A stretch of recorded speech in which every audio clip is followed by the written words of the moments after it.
এক মুসলিম আর এক মুসলিমের সাথে সম্পর্ক অধিকার রাখবে 6টি। সাহাবী জিজ্ঞাসা করলেন, ইয়া রাসূলুল্লাহ, এই 6টি হক কি কি? আল্লাহ রাসূল সাল্লাল্লাহু আলাইহি ওয়াসাল্লাম বললেন, ক্বালা ইযা লাকিতাহু ফাসাল্লিম আলাইহি, যে একজন মুসলমান আর একটা মুসলমানকে দেখা মাত্রই সালাম বিনিময় করবে। আলহামদুলিল্লাহ আলহামদুলিল্লাহ নাহমাদুহু ওয়া নাস্তাঈনুহু ওয়া নাস্তাগফিরুহু ওয়া নাউযু বিল্লাহি মিন শুরুরি আনফুসিনা ওয়া মিন সাইয়্যাতি আ'মালিনা من يهده الله فلا مضل له ومن يضلله فلا هادي له ونشهد أن لا إله إلا الله وحده لا شريك له ونشهد أن سيدنا ومولانا محمدا عبده ورسوله الذي أرسله بالحق بشيرا ونذيرا وداعيا إلى الله بإذنه وسراجا منيرا فقد قال الله تعالى في كلامه المجيد وفيه والفرقانه الحميد أعوذ بالله من الشيطان الرجيم بسم الله الرحمن الرحيم يا أيها الذين آمنوا ادخلوا في السلم كافة ولا تتبعوا خطوات الشيطان إنه لكم عدو مبين الحمد لله আল্লাহ পাকের শুকরিয়া যে মহান রব্বুল আলামিন আপনাদেরকে এবং আমাকে দূর দূরান্ত থেকে মাগরিবের নামাজের পর এই মাহফিলে আসার বসার তৌফিক দান করলেন। সেই মহান মাহবুদের দরবারে লাখো কোটি শুকরিয়া আদায় করি। সকলে বলে আলহামদুলিল্লাহ।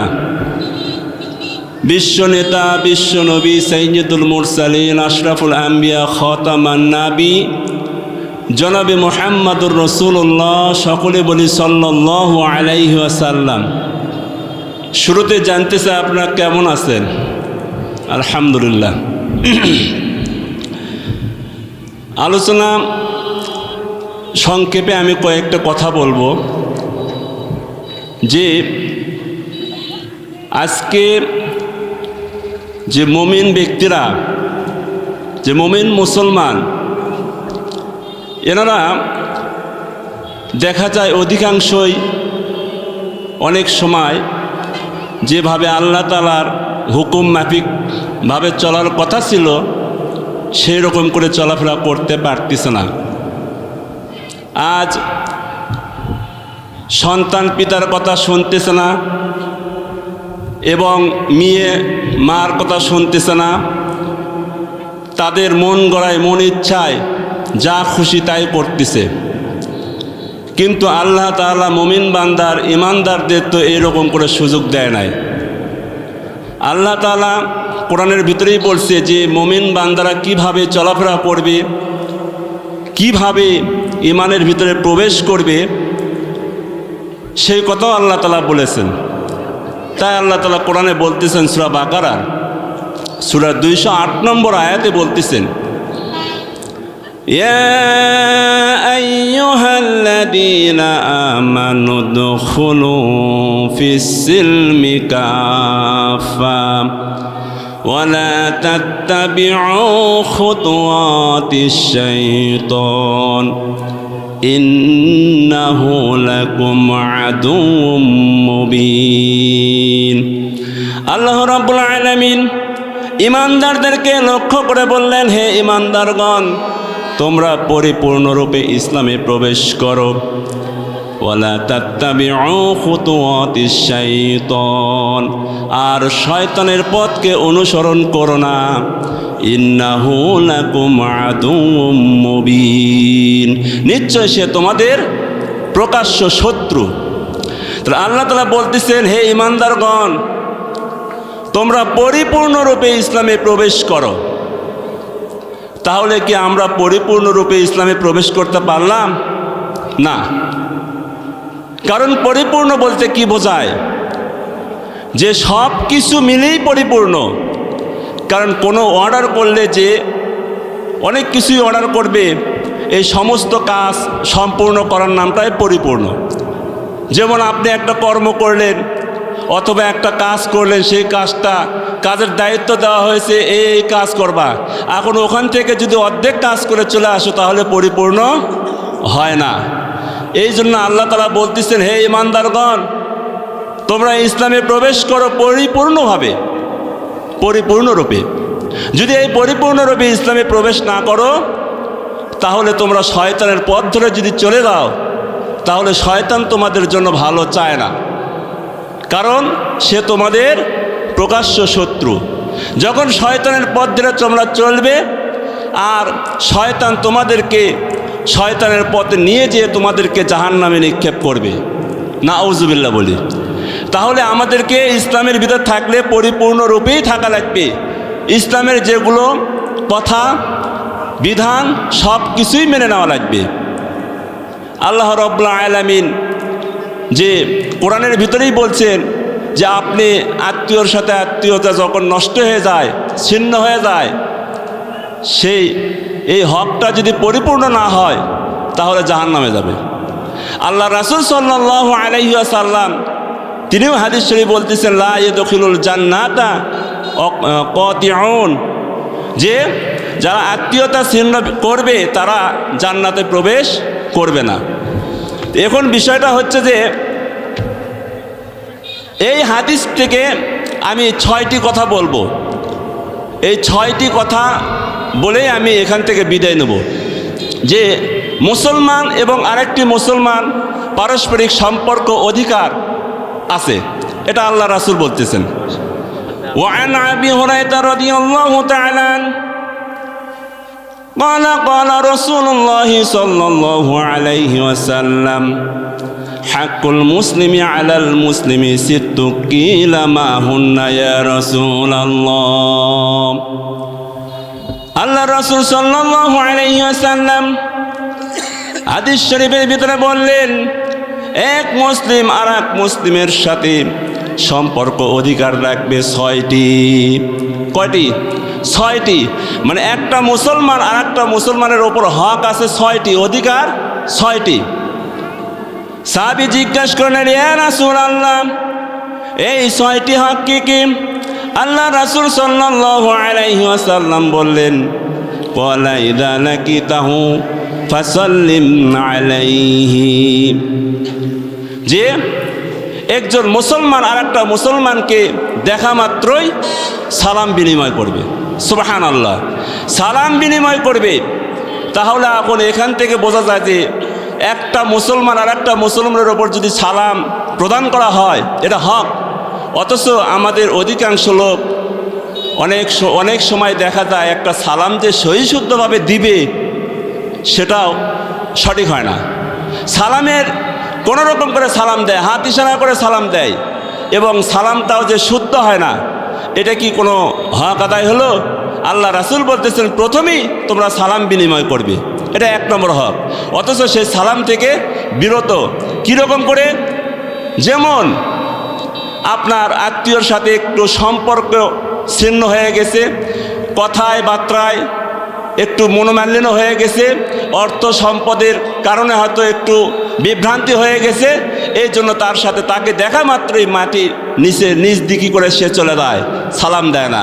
পিতার সাথে সন্তানের সম্পর্ক রাখে না, একটু সমস্যা হলেই চাচা ভাস্তার সাথে কোনো সম্পর্ক রাখে না, সম্পর্ক একটু ঘাত হয়ে গেলেই সমস্যা হয়ে যায়, তাহলে এটা করা যাবে না। হাদিস শরীফে বলতেছেন আল্লাহ তাআলা, আল্লাহ রাসূল সাল্লাল্লাহু আলাইহি সাল্লাম বলতেছেন যে একজন ব্যক্তি যদি সহি শুদ্ধভাবে 20 জন ব্যক্তিকেও যদি সালাম দেয়, তাহলে আল্লাহ রাসূল বলতেছেন যে তাকে জান্নাতে নিয়ে যাওয়ার জন্য আমার সুপারিশ করা লাগবে, ওয়াজিব হয়ে যাবে। তো অতএব সেই সালামটা আমাদেরকে পরিপূর্ণরূপে সালাম দেওয়া লাগবে। সাহাবী জিজ্ঞাসা করলেন, ইয়া রাসূলুল্লাহ, এরপরে আর কি কি? তখন আল্লাহ রাসূল সাল্লাল্লাহু আলাইহি ওয়াসাল্লাম বললেন, ওয়া ইযা দাআকা ফাআজিবহু। 2 নম্বরে আল্লাহ রাসূল বললেন, তোমরা মানুষদেরকে এবং মুসলমানদেরকে একে অপরকে দাওয়াত গ্রহণ করবে, আর দাওয়াত যখন গ্রহণ করবে সে সঙ্গে সঙ্গে দাওয়াতটা নিয়ে নেবে। একজন মুসলমান আর একটা মুসলমানকে কি দাওয়াত করবে, আর যাকে দাওয়াত করবে সে যেন দাওয়াত গ্রহণ করে। কিন্তু এই দাওয়াত গ্রহণ করে, দাওয়াত দিলে তার সাথে কথাই বলে না, এরকম লোক আছে। ওই একই কথায় যে একটু সমস্যা, যে তার সাথে কথা বলে না, তাই যে দাওয়াত দিচ্ছে সে দাওয়াতও ঠিক মতো নেয় না। শুধু এই দাওয়াতও না, এই মেহমানদারি করানো সুন্নত, কিন্তু দাওয়াত আরও দাওয়াত আছে। যেমন আল্লাহ তাআলা যে দাওয়াতের কথা বলতেন সেটা হচ্ছেন ফরজ। সেটা কি? কোরআনের ভিতরেই বলতেছেন, ওয়াদউ ইলা সাবিলি রাব্বিকা বিল হিকমাতি ওয়াল মাউইযাতিল হাসানা ওয়াজাদিলহুম বিল্লাতী হিয়া আহসান। ডাকো তোমার প্রভুর দিকে হিকমত এবং নসিহা সহকারে, ওয়াজাদিলহুম বিল্লাতী হিয়া আহসান, আর তর্ক বিতর্ক করো উত্তম পন্থায়। সুবহানাল্লাহ, এটা আল্লাহর কথা। ডাকো তোমার প্রভুর দিকে, হিকমত করে ডাকতে হবে, কৌশল করে ডাকতে হবে। এই বর্ণনা যদি আমি দিতে যাই আমার সময় লাগবে, তাই আল্লাহর দিকেও মানুষদেরকে আহ্বান করতে হবে। এরপরে 3 নম্বরে বলতেছেন, ওয়াইদা ইস্তানসাহাকা ফানসাহ লাহু। আল্লাহ রাসূল সাল্লাল্লাহু আলাইহি ওয়াসাল্লাম বলতেছেন যে শুভ কাজ এবং কল্যাণ কাজের প্রদান করলে সেটা গ্রহণ করবে। সুবহানাল্লাহ, দেখেন যেটা কল্যাণকর কাজ, এই যে মসজিদ হয়েছে, মাদ্রাসা হয়েছে, কেউ যদি করতে চায় তাকে সহযোগিতা করতে হবে, অর্থ দিয়ে, ব্রেন দিয়ে, বুঝ দিয়ে, যেটুকু সমর্থন হয় সেভাবে তাকে উৎসাহ দিয়ে সেই কাজটাকে করতে হবে। যদি এই কাজটা করেন তাহলে কি হবে? ওই ব্যক্তি যে করলো তাকে সমর্থন করলেন, করার পরে ওই ভালো কাজের যত নেক আমল হবে সেই আমলগুলো সদকায়ে জারিয়া হিসেবে পৌঁছতে থাকবে। সুবহানাল্লাহ। এরপরে ইয়া রাসূলুল্লাহ সাল্লাল্লাহু আলাইহি ওয়াসাল্লাম হাদিস শরীফে আবার বললেন, ওয়াইদা আতাসা ফাহামিদাল্লাহ ফাশাম্মিতুহু। এরপরে আল্লাহ রাসূল বললেন, একজন ব্যক্তি যদি হাসি দেয় এবং হাসি দেওয়ার পরে আলহামদুলিল্লাহ বলে, সঙ্গে সঙ্গে তার জবাব দিবে। সুবহানাল্লাহ। কি বলে? ইয়ারহামুকুমুল্লাহ, এইভাবে বলে তাকে দোয়া করবে, আল্লাহ তার উপর রহম করো, তাকে মাফ করে দাও। এরপরে আল্লাহ রাসূলকে বলা হলো, ইয়া রাসূলুল্লাহ 5 নম্বরে কি? আল্লাহ রাসূল সাল্লাল্লাহু আলাইহি ওয়াসাল্লাম বললেন, ওয়া ইযা মারিদা ফাউদুহু, যে একজন ব্যক্তি যখন অসুস্থ হবে তাকে তোমরা দেখতে যাবে। এই কথাগুলো কি খারাপ? খারাপ না, এগুলো আল্লাহ রাসূলের হাদিস, সহিহ হাদিস, মুসলিম শরীফের হাদিস। তাহলে মানুষ যখন অসুস্থ হয়ে যায়, বিছনায় পড়ে যায়, কিন্তু তাকে যেরকম করে দেখার কথা ছিল সেই রকম করে দেখা হয় না, মন গড়ায় ইচ্ছা মতো। অথচ আগে আমরা ছোটোবেলায় দেখেছি আমাদের মা, চাচা, চাচি এবং যারা বয়স্ক লোক আত্মীয়র বাড়িতে গেছে, তাদের ভিতরে একটা ভয়, একটা আতঙ্ক, নম্র ভদ্র ছিল, কিন্তু এখন তা নেই। এখন রং তামাশা নিয়ে এইভাবে উল্টাপাল্টা করে চলে যাচ্ছে। এরপরে রাসূল সাল্লাল্লাহু আলাইহি ওয়াসাল্লামকে জিজ্ঞাসা করলেন, ইয়া রাসূলুল্লাহ 6 নম্বরে কি? আল্লাহ রাসূল সাল্লাল্লাহু আলাইহি ওয়াসাল্লাম হাদিস শরীফে বললেন, ওয়া ইযা মাতা ফাত্তাবিউহু, যে তোমরা যখন কেউ মারা যাবে, এই মারা যাওয়ার পরে ওই ব্যক্তিকে তোমরা শোনা মাত্রই তার জানাজায় শরীক হবে।